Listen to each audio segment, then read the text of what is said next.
Normally, I say, not a hope that we spend money. Not a hope we spend that level. At least publicly, we were willing to spend £115 million or about €135 million to sign Moise Caicedo before Chelsea did. There are a lot of clubs across Europe and in England who do have profit and sustainability, or FFP, worries coming into this summer. It is a buyer's market at the minute, because this video is sponsored by Surfshark, the best VPN on the market. Surfshark is an app or browser extension that allows you to change your location to access websites in other countries and keep you safe and secure from hackers. Using Surfshark, we here in Ireland can access other countries' Netflix libraries or other streaming platforms like DAZN in Spain for all those important Premier League games. Surfshark keeps you safe and private by protecting everything you do online.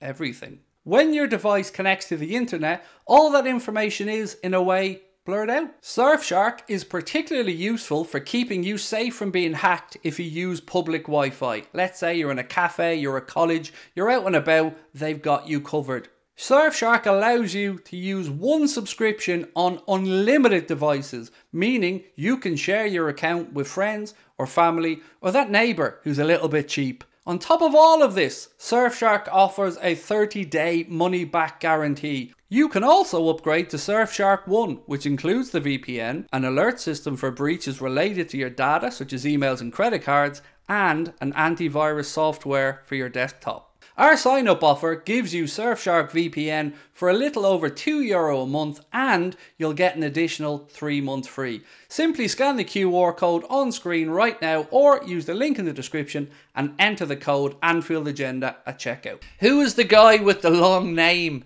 Yeah, it is a long name. You are right. It is mad. My science teacher used to always say to me, "He's all struggle with the likes of mitochondria and whatever, but if they played for United or Liverpool, you'd know all their names inside out." And he was probably right.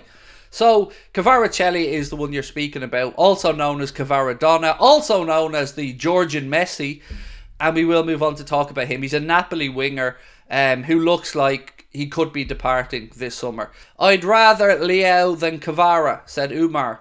I think I'd agree with you, but it feels like Leao could be open to a move to Saudi, especially with some of the wage numbers that have been bandied about.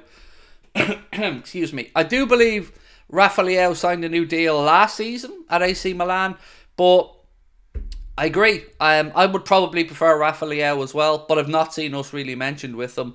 Whereas Kvaratskhelia, I think a couple of things would have to happen, and again, I'm going to move on to talk about what those might have to be in a couple of minutes. I just want to get some of your comments here. Today, news started to break of Liverpool's apparent interest in Kvaratskhelia, and I held off earlier on today because I wanted to do a bit more research on it.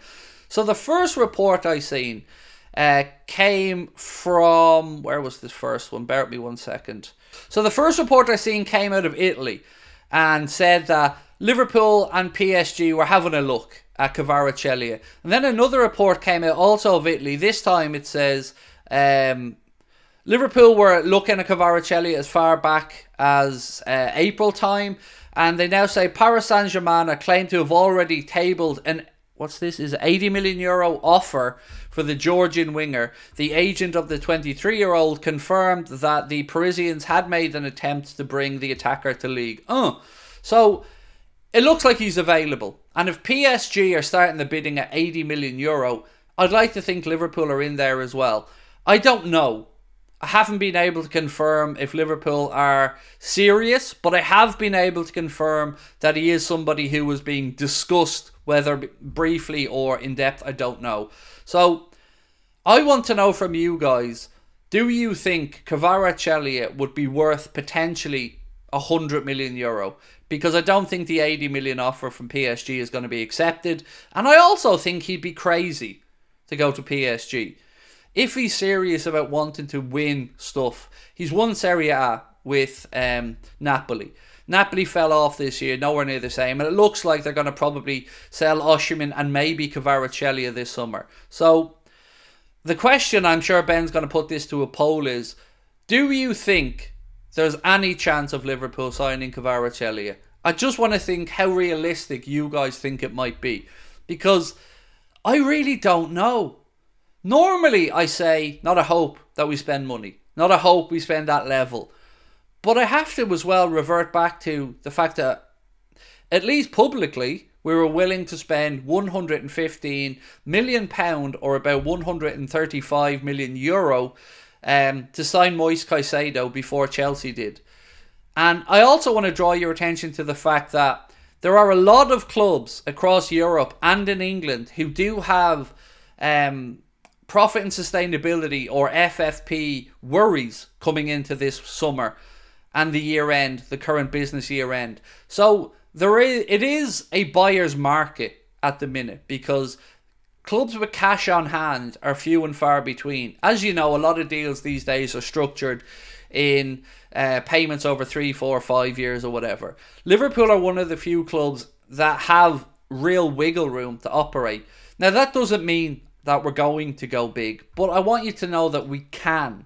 It is possible. We do have the means to do it. Not being too impressive, said Joy K.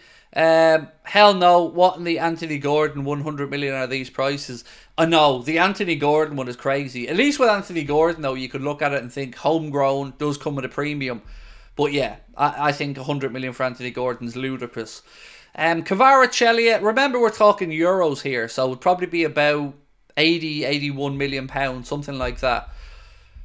I'm on the fence. I know there's a lot of people that rate Kvaratskhelia far higher than me. I think that he is not in the world-class proven category yet, but is very much in the could be world-class, just needs a bit more consistency. Napoli weren't themselves after winning Serie A. They were nowhere near the force they were the year before. And they all dropped off a bit. Osimhen dropped off. Kvaratskhelia had some injury concerns. But nobody can deny the potential of the kid. And what age is he? 24, Kvaratskhelia? If, again, somebody in the chat will fill me in on this one if I'm wrong. I do think it's within our budgetary restraints. But let me pitch you a different story. Let's say, as an example, PSG want a left winger, and PSG come in for Diaz, and Diaz's head is turned, because there's been a lot of stories linking Lucho with a move away. Barcelona and PSG are the two main protagonists in these conversations. So if PSG came in for him, I mean, I can't lie, lads, I'd take that money and spend it on Kvaratskhelia if there was a chance to do that. I don't want to move Lucho on, but I just get the feeling that he has his eyes set on a move from all of these links away. If it was just Barcelona, I think maybe it's Barcelona just trying to play a bit of shenanigans, but let's wait and see what happens. And I also want to speak about, again, I'm sorry, but Mohamed Salah in a little while as well. I think right winger is a higher priority than left wing. I agree, unless we lose somebody on the left wing. I like the idea of giving Cody a chance on the left wing anyway. So I'm open to the idea that if Liverpool lost a wide player, that we still have Cody, let's say, for the left, and that we could bring in somebody who can play across the front line in a few different positions, whether that is a Kudus, a Bowen, or somebody else quite flexible. Tactically, I mean flexible. I don't really care if they can do yoga in the downward facing dog or whatever. So, my dream window: Antonio Silva, Ederson from Atalanta, any one of Nico Williams, Kudus, Bowen, or Elise for the wide/attacking position. I'm not fully sold on Kvaratskhelia, as much as the links are starting to come from the Italian side anyway, that Liverpool are interested. That'll probably be it for me. I'd be very happy with like an Antonio Silva, or somebody who I rate at centre-back. Somebody who I believe is ready to come in and play and compete and rotate for Verge. So, centre-back, Ederson in that anchor role in midfield, and any of the four names that I mentioned as an attacking player would do rather nicely. Right, we're going to end the Kvaratskhelia poll now, because we're closing in on 1,000 votes. So, we asked you, is there a chance of Kvaratskhelia signing for Liverpool Football Club? Yes, no, or are you crazy? No. So 64% of you guys feel no chance of Liverpool signing Kvaratskhelia, and I would probably agree, but the links are growing. That's all I can say to you. a couple of things, like always, would have to fall into place to make these happen, but I wouldn't say no. I wouldn't say no if it was an option, but I think it would have to be Diaz leaving that would trigger it. Marcus Cavaran said, I don't understand why Diaz wants to leave Liverpool. So, I have to say that we don't know for a fact that he wants to leave Liverpool, but we do know of his desire to someday play for Barcelona, and we know that there's been a lot of links. Other than that, I don't know, mate. I'm somebody who's of the mindset of, I don't care who you are. If you don't want to be at Liverpool, and again, I don't know that he doesn't, I don't want you here. I don't want anybody at this football club that doesn't feel like this is a destination, that this is a career-defining club. Because it is. Make no mistake about it. One of the biggest football clubs in the world, and if you get to Liverpool Football Club, you have made it in life. You have made it as a footballer. I don't like people having eyes. I do have a little bit more time for people who maybe want to just broaden their horizons. So some players will go into their careers wanting a taste of Spanish football, a taste of Italian football, a taste of Premier League football. I get that. I can understand that.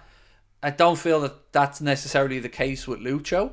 But others, I can understand it. Like Ronaldo, as an example, didn't he say he wanted to go and try and prove himself in multiple different leagues?